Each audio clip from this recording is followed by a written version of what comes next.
નમસ્કાર ખેડૂત મિત્ર, હું મિત ભરતિયા, પ્રમુખ એગ્રોકેમિકલ સાખોલ 4 રસ્તા ડીસા. આજે ચિત્રોડા ગામની અંદર ફિલ્ડની અંદર કાકડીના પ્લોટની અંદર આપણે આવ્યા છીએ. તો કાકડીના પ્લોટની અંદર તમે જોઈ શકો છો કે આજની પરિસ્થિતિની અંદર પ્લોટની અંદર ખાખરીની અસર એટલે કે બ્લાઇટની અસર દેખવા મળી રહી છે.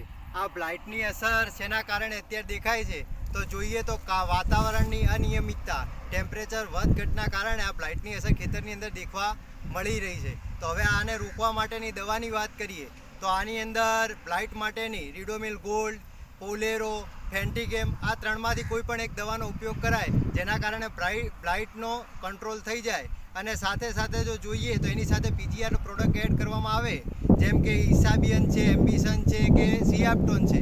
આ ત્રણમાંથી કોઈ પણ એક દવાનો ભેગો મિક્સ કરીને સ્પ્રે કરવામાં આવે તો આ જે પીળાશ ખેતરની અંદર કાકડીની અંદર દેખાઈ રહી છે એ પીળાશ પણ છોડની દૂર થઈ જશે, સાથે સાથે ગ્રીનરી આવશે અને ફાલ ફૂલમાં